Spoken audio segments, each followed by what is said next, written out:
अस्सलामुअलैकुम दोस्तों, कैसे हो। उम्मीद करता हूँ सभी खैरियत से होंगे और हमारी बताई हुई नुस्खों से खूब फ़ायदा उठा रहे होंगे।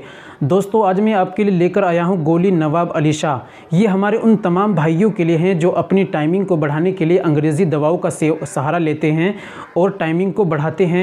उन तमाम भाइयों के लिए गोली नवाब अली शाह बहुत ज़्यादा मुफीद है, जिसकी कोई साइड इफ़ेक्ट भी नहीं है, कोई नुकसान भी नहीं है और टाइमिंग को बहुत ज़्यादा बढ़ाती है और आपके अंदर पावर स्टेमिना लाती है और आपको बिल्कुल एक्टिव और तैयार करती है।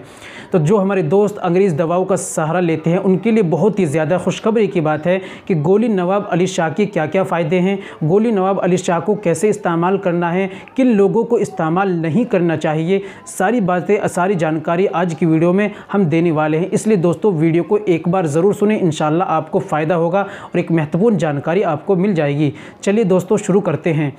तो दोस्तों, शुरू करने से पहले एक छोटी सी गुजारिश है कि अगर आप हमारे चैनल पर नए आए हैं या अभी तक आपने हमारा चैनल सब्सक्राइब नहीं किया तो जल्दी से चैनल को सब्सक्राइब कर लें और दोस्तों बेल आइकन पर ऑल पर प्रेस कर दें, वीडियो को प्यारा सा लाइक कर दें। और हाँ दोस्तों, अगर आप हमसे बात करना चाहते हैं कॉल पर या व्हाट्सएप पर, या मशवरा लेना चाहते हैं या घर बैठे अपना इलाज कराना चाहते हैं, बचपन में गलती की है कि कैसा भी आप अपना इलाज घर बैठे करा सकते हैं, दवाई भी मंगा सकते हैं ऑनलाइन, तो दोस्तों हमसे बात कीजिए और मशवरा लीजिए, इंशाल्लाह आपकी पूरी हेल्प की जाएगी। चलिए शुरू करते हैं। तो दोस्तों, आपके लिए गोली नवाब अली शाह बहुत ज़्यादा बेस्ट रहेगी। ये गोली नवाब अली शाह आपकी टाइमिंग को बढ़ाती है, पावर स्टेमिना लाती है। जो लोग अपनी वक्ती तौर पर, दोस्तों वक्ती तौर पर इसको इस्तेमाल किया जाता है टाइमिंग को बढ़ाने के लिए। चलिए जान लेते हैं किन लोगों को इसको इस्तेमाल नहीं करना चाहिए।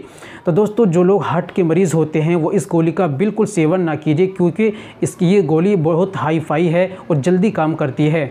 इसलिए इस गोली का इस्तेमाल वो लोग करें जो बिल्कुल मरीज़ नहीं, हार्ट के मरीज़ नहीं हैं, वो लोग इसका इस्तेमाल कर सकते हैं। जान लेते हैं कैसे इसका इस्तेमाल किया जाता है। तो दोस्तों, हम बिस्तरी करने का जिस दिन इरादा हो उस दिन आप खाना बहुत जल्दी खा लें और हल्का खाना खाएं। खाने के 1 घंटे बाद आप 2 गोली चबा करके दूध से ले लें और 1 घंटे तक आपको कुछ नहीं खाना, सीधा अपने पार्टनर से मिलना है। और हाँ दोस्तों, याद रखिए जो गलतकारी बचपन में आपने की है या कोई गंदी ब्लू फिल्में आप बिल्कुल ना देखें, इनको छोड़ दें, इनसे आपकी ज़िंदगी ख़राब हो जाती है। दोस्तों, उम्मीद करता हूँ कि वीडियो पसंद आई होगी। वीडियो को लाइक कीजिए, वीडियो को शेयर कीजिए और दोस्तों एक कमेंट ज़रूर कर जाए। मिलते हैं अगली वीडियो में, नेक्स्ट वीडियो में एक और नए नुस्खे के साथ। तब तक अपना और अपनी सेहत का ख्याल रखें।